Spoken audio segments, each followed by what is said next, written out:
in active development. Hello, hello. We are live, and this is the Enlightenment Exchange. This is a mystic roundtable. Crazy. I love that. I just love that. Anyway, so John and I are really happy to welcome, a really loyal listener as a guest today, Coventina Waterhawk. She also is an author, like John is an author. Yeah. Although if you look up his real name, you won't find it on Yeah. Amazon. There's a pen name here. That's okay. But there's my book. All right. Seamus, start it over. There's a whole lot of limiting belief work around that pen name situation, but Indeed. that's okay. We'll work on that later. I just want to get the dang thing out. It's all, yeah, totally. So it's all good. So, this is, I think, these topics are we're going into a little bit of stuff maybe that we haven't really talked about too much in here before. Helping codependence, integrity. So I'm just gonna go eeny meeny and see which one we go to first. This one. How to compromise in a relationship without compromising your integrity. So this is interesting to me. Because I never feel like I'm compromising my integrity in a relationship when I'm compromising. So I wonder what that says about the relationship itself. If you're asking that question. I got a comment on this, if I can jump in first here. Of course. All right. So so you guys know Anita Morjani, right? Yeah. Really nice, very wonderful person, author. She has a book out called What If This Is Heaven? And I love the book, but it's her take on the biggest questions that people ask her and kind of the misinformation around those questions. And one of the questions is, if I'm true to myself, and if I'm true to myself, what's going to prevent someone from continuously walking over me and turning me into a doormat? And so let me rephrase the question. I don't have the question exactly right. If I want to be not pushing people away, I'll have to go look. I have to think about the question a minute. But the point is, some people tend to think that being, doing the right thing means doing whatever people tell you to do and not standing up for yourself. So it's kind of along the same lines of not compromising yourself. But anyway, here's her answer. She says, if you are true to yourself, then you have to love yourself enough to be able to say, no, that does not go with me. I cannot accept that. And you are able to push back on someone who's trying to push you. I mean, that makes sense. And as I sit here, I can see that there are, this applies to people. It does not apply to me. And so no, I would never expect it to. This is one of those things. And it's interesting because I was in a mastermind last night, and the week before we did breakouts, and I was having a conversation with somebody in this mastermind, and she has a fear of being seen. And so I just said to her, well, I don't really understand fear. And I don't get it, right? Like, I spent a lot of my life being afraid, though. So what I realized today is that, when I was younger, I told you I was traumatized by the book of Revelations, and I was afraid of all kinds of things. Why? Mm-hmm. Because I started raising myself when I was 16, and I had a very small circle of comfort, right? And so I've gotten to realize that I can't color the way I feel about something by my current state of being. Maybe you have to reach back to old Angie. Right, exactly. And which is really, interesting, because there's wisdom where I sit now, and then there is fear or whatever those things are there. So there's got to be a way for me to lean into that to really be able to help me connect even better with the people that I'm trying to empower. Mhm. So, Coventina, this was kind of your, these were your suggestions. We wanted to bring you on and let you suggest kind of the topics that we were going to. So, where do you sit with this, or what, kind of what is in your mind, or what, you know what I'm asking? Like, yeah, well, it's just like what you said. Being excuse me, that being traumatized by the revelations, and then what was the process of you getting from that fear to being yourself and being strong within yourself to be able to say no, to try to figure out what your principles and morals and values were, and then act accordingly. Because I think my experience and others that I've watched is that wanting to be loved and accepted, that you will just go against, whatever you believe, whatever your integrity. And it's like you chip away a little bit out of, a little bit because you want to be accepted and be a part of. And then you find out that, oh, that's actually betraying my own principles, morals, and values. And then especially in a relationship, when it explodes at the end from a big betrayal, and then you're the victim and you're trying to figure out, well, why did they betray me? Well, all throughout, that relationship, it was betrayal, little betrayal myself, little bit by little bit, because I really believe that we mirror, other people mirror who we are at the moment, because that's also been my experience. So that's what I was trying to convey. That's well okay, said. And very well said. And so there's a couple of things that I see in there. One is, that's like we were talking about the inner child stuff. That is an inner child that didn't feel loved, or for what, a traumatized inner child has something to do with love, looking for love in the wrong places, right? Looking for love outside. And so there was another one and I lost it. Sometimes I get two or three and I can only hang on to one of them. But the idea is, to some degree, it's, to some degree, it takes time. And the fact of the matter is, when you get to the end and there's this big explosion and you want to say to yourself, why did they betray me? Because they could. Right. That's it. And that's it. And this is a really important point. They didn't do it. Oh, how do I make this sound right? It's not about you. It's about them. They did do it to you, right? But it's not about you. It's about them. And it could be they're accustomed to people leaving them, so they did everything they possibly could to make sure that's what happened. Or it's what they saw in their own lives as they were growing. There's so many ways to really look at that. But I think that the only thing you can do is really work on your inner self, because as that inner self gets stronger and as you do that work, those other things fall away and they just don't matter. Yep. And I think part of that inner work is the self-love. And again, I'm just kind of touching back on Arnita Moorjani. She talks a lot about that. The fact that loving yourself means you get to the point where you can say, this is no longer acceptable, and I will not compromise even a little bit on this issue. Right. And then also, in the words of Elsa, gotta let it go.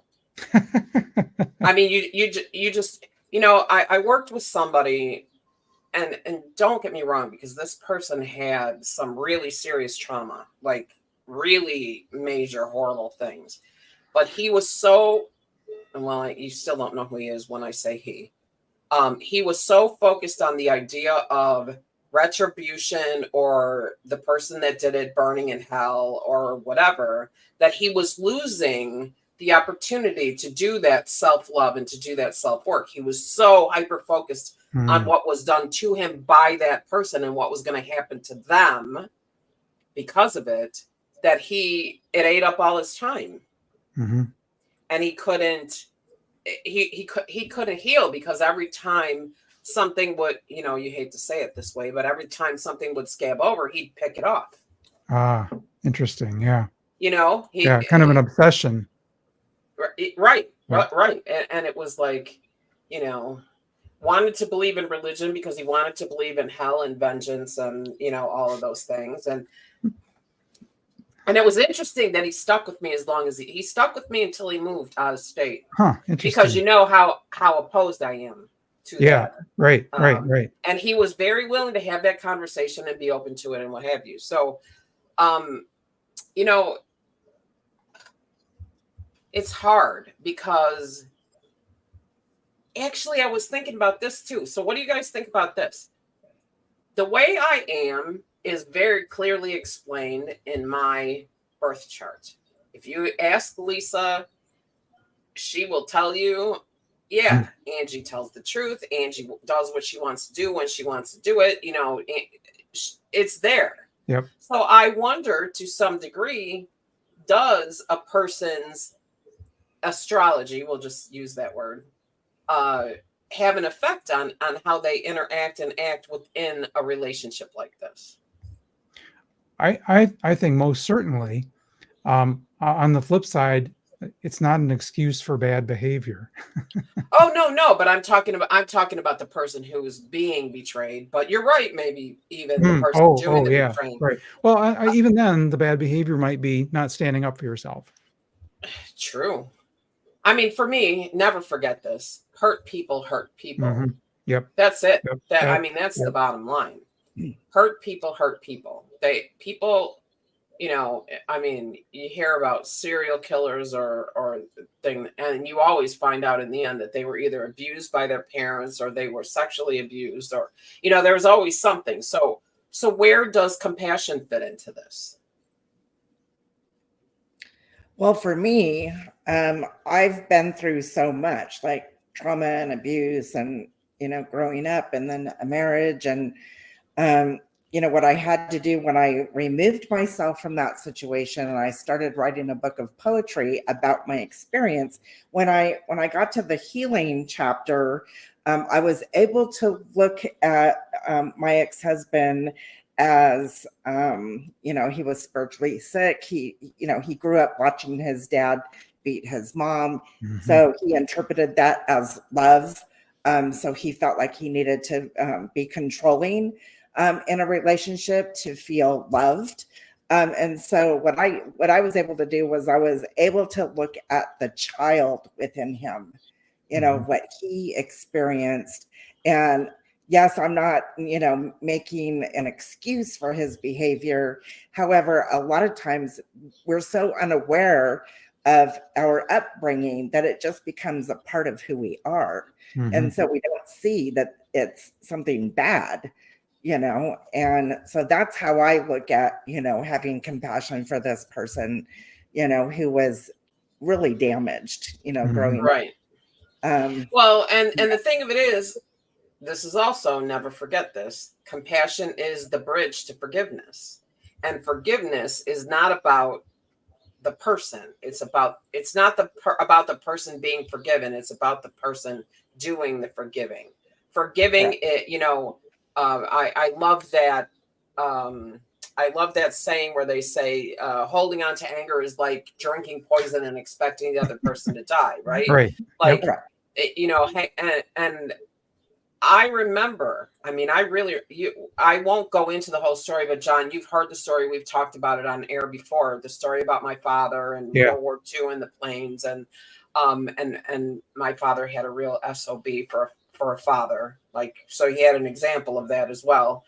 But I remember the release that happened when I was in a meditation and I had a memory of something he said to me that sparked awareness of, oh my God, this is why he was the way he was. And I remember the energy shifting when I was like, oh my gosh, it was never about me. And it was never about his ability to love me or not love me.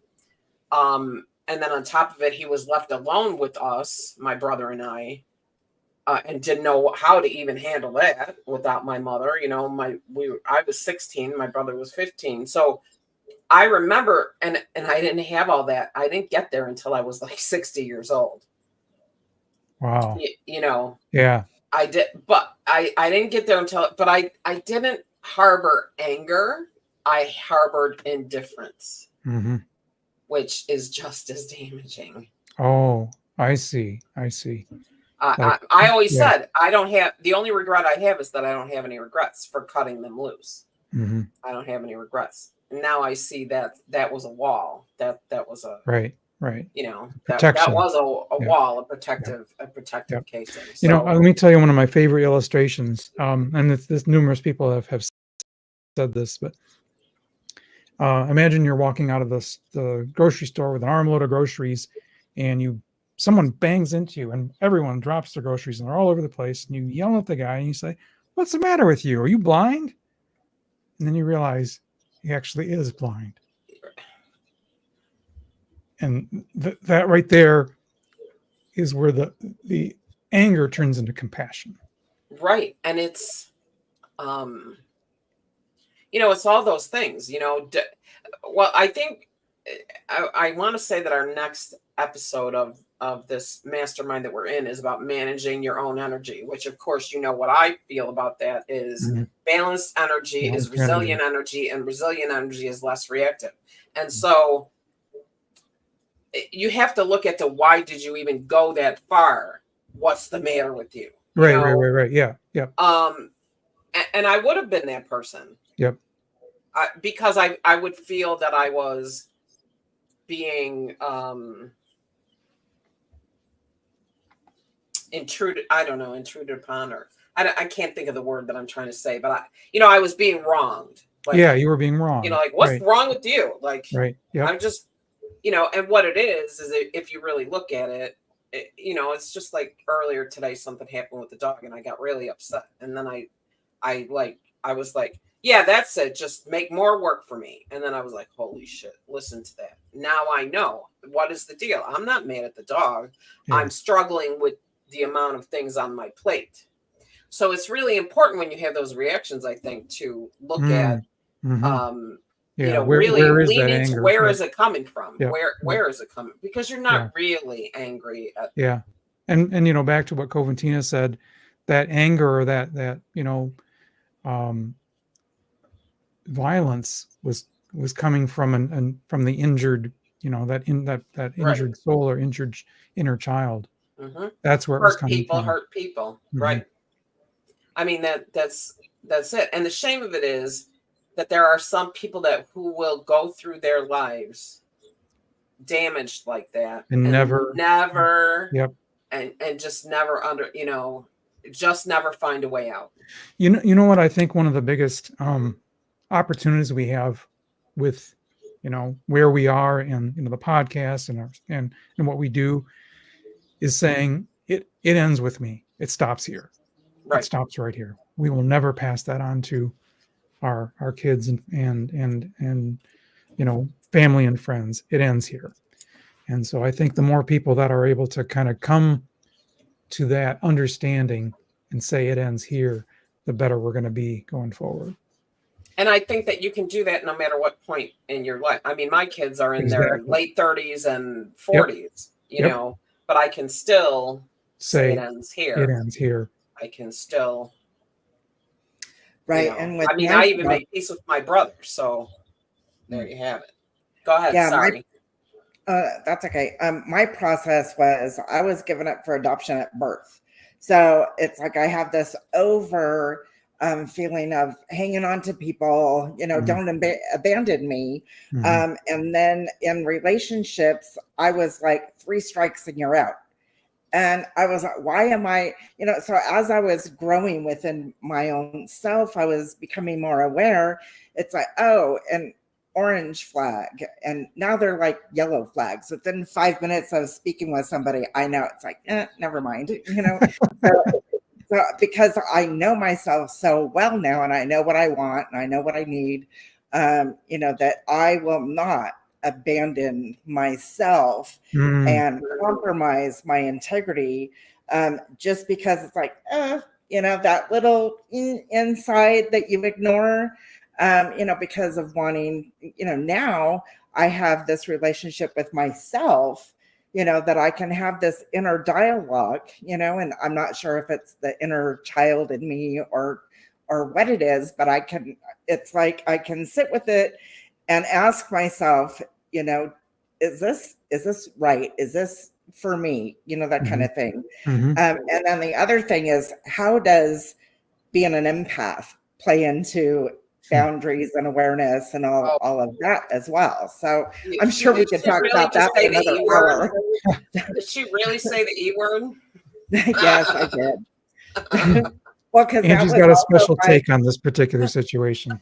Well, and that was also my experience growing up. People used to come to me for answers, because I always had the answers. Nobody knew how I knew. I didn't even know how I knew. I just had this wisdom. So everybody was coming to me, and instead of, setting that boundary and saying, well, I don't want to talk about this, or, anything like that, I would just, blurt out what I felt, trying to be, be accepted. So here's the shame about that. The shame about any child who demonstrates any kind of psychic abilities is that if they don't have someone who can teach them boundaries, what and how it actually works, they are at the mercy of everything they don't understand. Right. When I run across a child who has, who says, I can speak to so-and-so, or I can do this, they have to leave if you tell them to, right? No, nobody ever told me that. I said, try it. They have to leave if you tell them to leave.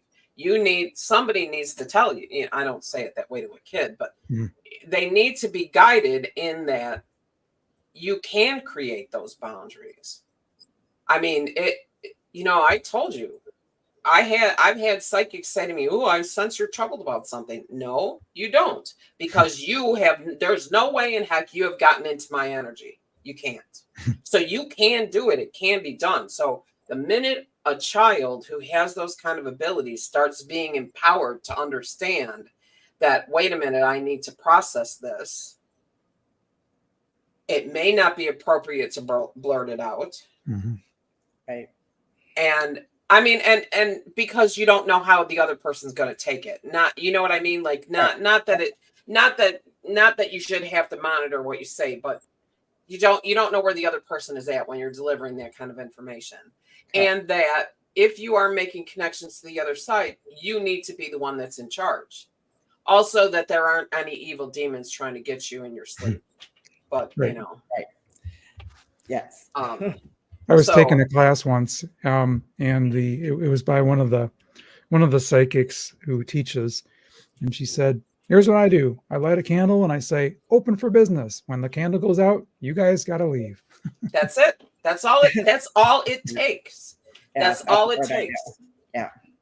So, that's there's a lot of I hear a lot, because there's the other side of it with children who have been so, like, they see people, they see grandma from the other side, whatever, and then because of a religious upbringing or fear-based upbringing, they're told, oh, we don't do that, you can't do that, that's not real, and so now all of a sudden they've been admonished in such a way that they shut it all down.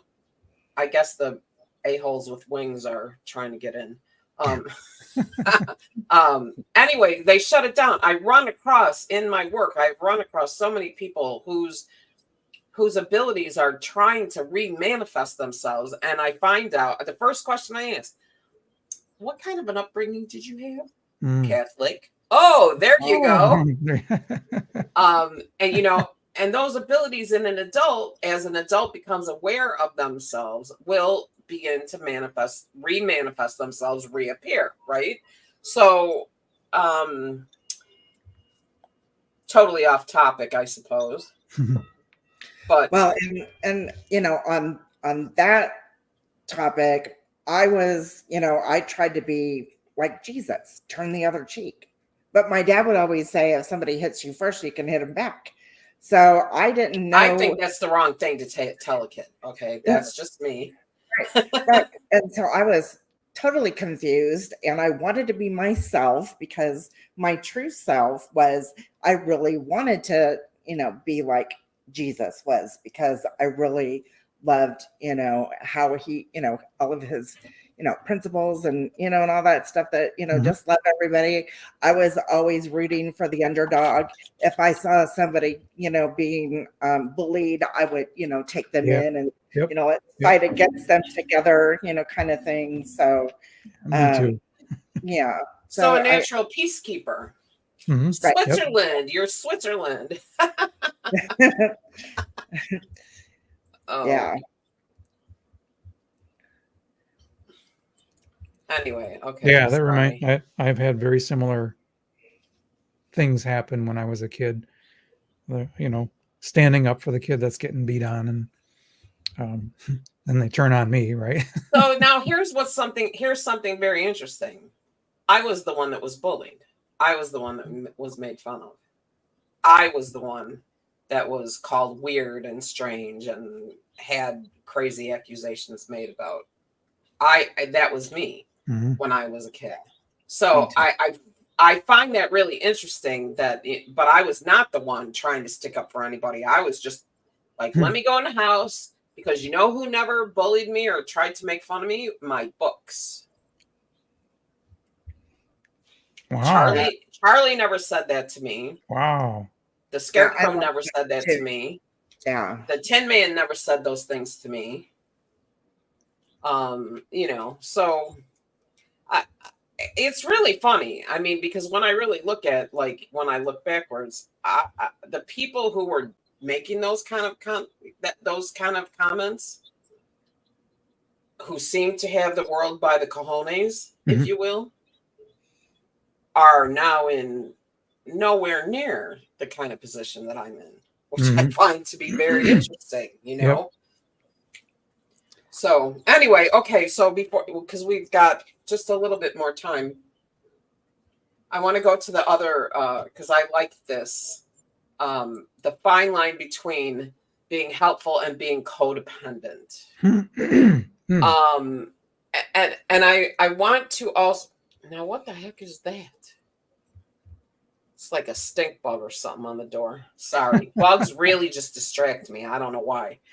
Anyway, what I am struck by in both of these conversations is how many relationships there are to things that you can often find in a person's Akashic record. Codependence, compassionate connections, shut down abilities, staying in places too long.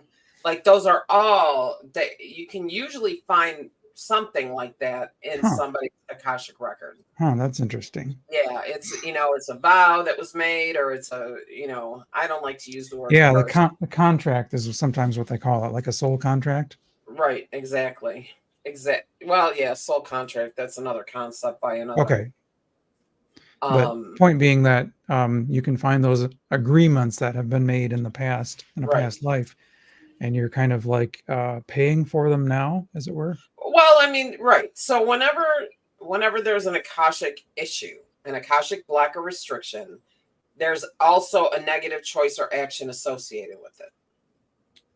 P.S. I don't know if you maybe you do hear it because of the microphone. That if you hear my messenger, it's a mind reader messaging me. Just saying. I do have a friend that's a mind reader. Fabulous. I know, right? Anyway, now I lost my train of thought. There it went. Ain't that something how that happens? Anyway, so what's the difference between helping and codependence? That is really like a good question. What is the difference between helping and, is it like giving a leg up as opposed to handing everything over? Or what do you think? What I think it has to do with what's the purpose behind the helping. Is the purpose behind the helping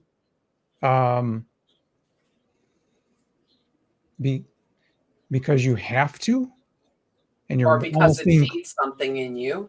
yeah, if you're being coerced isn't the right word, but you feel like you might not have any other choice, versus I'm doing it from my fear versus love. I'm doing it out of love. I'm doing it out of fear. I think that's the difference. What about you, Coventina? Yeah, for me, being helpful is, it's just like, okay, do I have the time and the energy, and am I actually able to, or I just do that because that's what the other person wants. And I don't know if that described what it. Yep. So Well, that's good. Yeah, I think if wanting to belong and wanting to be a part of and accepted in this relationship, you want to hang on to it, or a friendship. So you will, there won't be any boundaries between trying to help them, and because they'll always constantly ask you for advice and help, so that person latches onto you because you're always there for them, regardless of like, oh, I'll be available for you to call me at 3 a.m. Is that really the truth? Yeah, that kind of thing. It's like, so yeah, will right. I mean, is that a little like and this is what would you call it? Like a parallel sort of explanation. Is that a little bit like a tarot reader having to constantly check in and ask if the things that they told you came true?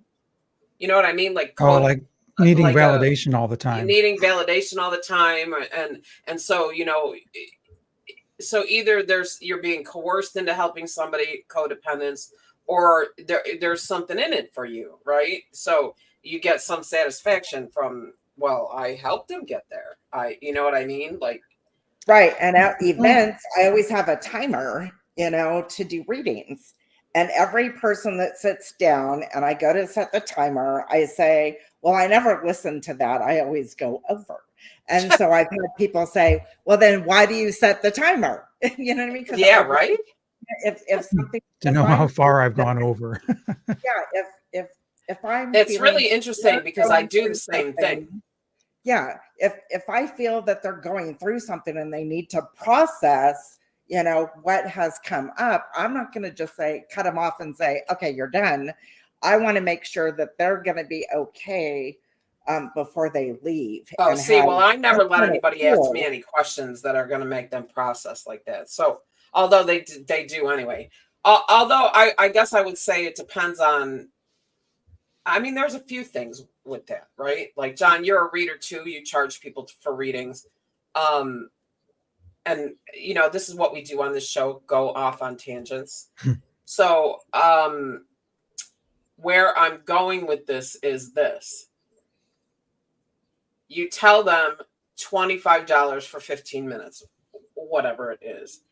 To me, when you're at an expo, $25, 15 minutes, those people are dabblers. Here's your 15 minutes. Oh, the timer went off. I'll wrap up in 30 seconds or a minute and never see you again, probably. Right? But if it's somebody who you see regularly, right, and they pay you $85 an hour or whatever, and they're having or a half hour, whatever, and you need to help them. I think that's two different scenarios and two different ways to handle it. Does that make sense? Yeah, I agree. Yeah, because if I feel like they need more help, I will suggest, booking a regular Reiki appointment or reading, and I offer like 25% off if you book it that day, that kind of thing. Right. And so I have gotten, ongoing clients out of, attending events because that, I'm feeling like they need more help. Right. So it's kind of like that fine line. Okay, am I being helpful in doing that, or am I, doing that because I want that, I want that client, mm-hmm. So I mean, I guess that really could be another example of codependence, couldn't it? You want Yes. that client, you need that client to come and pay you or whatever. But I think that that's just good business, right? Yeah. Yeah, I have a funny example of that. So I had a client that came to me for a reading. It was about a boyfriend. And so I kind of did the reading and said, hey, it doesn't really look like it's going to work out. And, sorry to be the bearer of bad news. And there you go. And 2 weeks later, she booked another reading and had basically the same questions. I'm like, okay, let's do it. And funny, the reading was almost identical, right? All, completely shuffled everything. And I'm like, hey, funny, we're pulling the same cards. And I'm like, okay, well, here it is again. I was nice about it. And then 2 or 3 weeks later, booked another session. And same guy, same questions. And so I said, all right, I'll do the reading. And it was even clearer at that point what the answer was. And I said, this is really what it's saying, and I don't think it's going to change a whole lot. Again, I was really nice about it. And she wrote back and she said, thanks for sticking with me. I just really needed to hear it enough times so that I could believe it. And so I was like, isn't that something? Yeah, it was really interesting. Because when I was doing readings in a metaphysical store, there was one gal that came, and I gave her a reading, and then she wanted to book another reading the next week. And, she was processing stuff. I said, no, I don't do that. Wait about a month, because what's happening right now needs to be processed first. Because you're just going to come up with the same thing if you're still processing. And I don't want to, take advantage of somebody's money if it's not. That was the fear. That's what I was going through too. That's what I was going through too. And I'm really glad after the third one, she said, I got it. Okay, I got it. I'm good now. Because I was almost ready to say, we really shouldn't do this again. I feel like I'm taking your money and really not providing anything new. But she needed to hear it 2 or 3 times in order to say, okay, I get it. Okay, so is that an example of codependence? Letting her come back and so not in her case, not in her case, okay? Right. But let's say she wanted to. Let's say it was another person who wanted to keep coming back until you gave them a different answer. Kind of like when I call the IRS. If I don't like the answer they give me, I hang up and call back and get a different one. It can happen. Yes, I believe it. And only because I only do that if I actually have the kernel of the knowledge that I'm trying to, figure the kernel of the question that I'm trying to figure out. And I have a general knowledge and I just need to put some polish on it. But anyway, is that another example then of codependence, where if it were someone else who really just wanted to keep coming until you gave her a different answer, would it be, take the money thing out of it? Because the truth is, if she keeps coming back, she pays you for the reading, you gave her the service, that's an energy exchange. True. Right? So we'll leave that out. But would it be a form of codependence if you let her keep coming back and keep asking the same question, keep giving her the same answer, without finally just saying, look, I can't? Because one of the things you hear from teachers who teach how to read tarot, or how, is like, don't,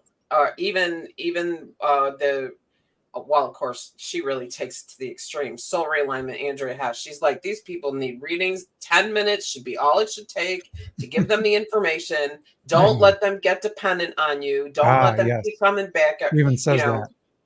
And a lot of them say it, right? Like a lot of the teachers say that. So, is that a form of codependence? I think so, but I think you can also coach the client a little bit and say, all right, you're going to take your assignment is a 3-month break to process this. Let's book a session for 3 months from now. And so you kind of make sure that they're not, you kind of wean them off the readings.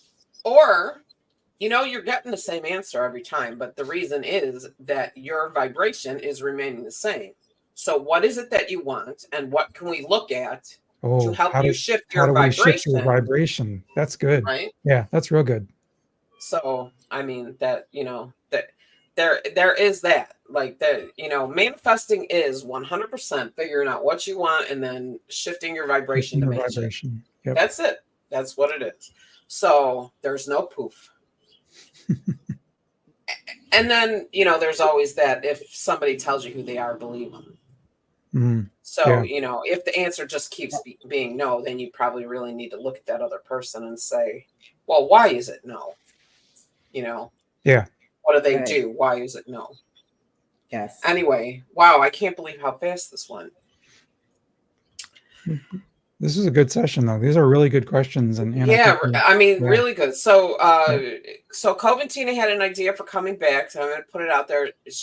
What to do about skeptics, and I said, well, oh man, I love that topic. I know you do, and I said, well, it's right in. You know what I said. Now I said, you know what I would say. She said, yeah, that's why I thought maybe it wasn't a good idea to bring it up as a topic, and I. We will have a very animated discussion. But I mean, we went through it a little bit. I can have a, there is an initial, but anyway, so we feel like that's another good topic that we should have you back on and, come back again and do this. This is fun. And, Coventina, do you have books on Amazon? Not right now. I lost my Amazon account when I changed my email address. Oh. And so my author account was wiped out. So actually that was a blessing in disguise because I'm tweaking some and working with a publisher. Yeah, I'm working with a publishing service company. And so we're tweaking that, we're making them better. So outstanding. So you'll keep us posted so we can let the listeners know. Yeah, we'd love to send that around. Find your stuff. Yes, absolutely. I'm going to, and it's a month out, but I'm going to mention quickly anyway before we get off. On November 7th in the evening, that's a Thursday, I'm doing a mediumship gallery with a new medium named, her name is Dr. Barbara. And so that event's going to be listed here in the next couple of days. So keep your eyes open for that. Nice. And then by popular demand, sometime before the end of October, there will be a train meditation. Excellent. So watch my Facebook page for that. Just figure out how to spell my name, ZXUH. That's all you need. You'll find me. Like, it's not that hard, really. It's only nice to have a name that nobody else has. Nobody except my husband's got the same last name. The only two. We're the only two, literally. But I've been the only one my whole life. So cool. Because my maiden name was shortened. Mm. When they came over. So there was nobody else. Yep. There are people that have the long version of it still, but anybody that you find that's got the old, the shortened version, they're related to me in some way. Cool. So anyway, anyhow, well, there we go. Coventina and I are off to see Radley Valentine. All right. Which is very exciting. It's going to be very, very fun. Yeah, he's a good guy. We're going to be talking about fairies. So that'll be a new thing. They've been hanging around, hiding my stuff. I mean, honestly, that I am in this room where I am and I do yoga here, like on the floor. And I took the strap off the yoga mat, like strap, completely gone. I never went anywhere. Right. It's just gone. Mm-hmm. That's the fairies doing that stuff. I believe it. Like, it's just, and the dog doesn't steal stuff anymore. He used to, but he doesn't anymore. So anyway, so there's all that. John, your book is on Amazon, the Woo Woo book. All you have to do is put in the Woo Woo book by John. Yep. And it'll come up. Correct. And show the cover again. All right. Yes. It's a great cover. I really like how this turned out. It really did. It came out really good. The Woo Woo book. And by the way, for our listeners, I have 3 psychics talking about my topic as well, and Angie's one of them. So Angie is a contributor to this book. So thank you. That is true. Oh, that's right. So now I'm published in a book. Indeed. If I ever need that on a list someplace. Check. Nice. Check. As a matter of fact, I want to say it might even be over on Kindle Unlimited now or something. Yep. So you can get both the paper and the Kindle book. Awesome. Awesome. So anyway, all right, you guys, we will see you next week when we will let you know what the topic will be. Because at this moment, we haven't decided yet. But we will. But we always do, and it's always good, and we look forward to. And if you've listened this long, because I forgot to mention it, please hit that subscribe button. We Before need it hits 11. We need to write down a list of your one-liners when it comes to the subscribe That just button, came to me because now, I'm telling you, they're hilarious. Like they're just so good. Anyway, we need 11 to get to 100, and the first 100 is difficult, right? So we need 11. So if you like us, share us. If you're, if you have friends that you think would enjoy the conversation, please do that. And meanwhile, we will see everybody next week. Have a wonderful week, a wonderful weekend. If you're in the Midwest, Northern Illinois anyway, the weather's pretty good. So for the time being. And we will see you next week. Thanks so much.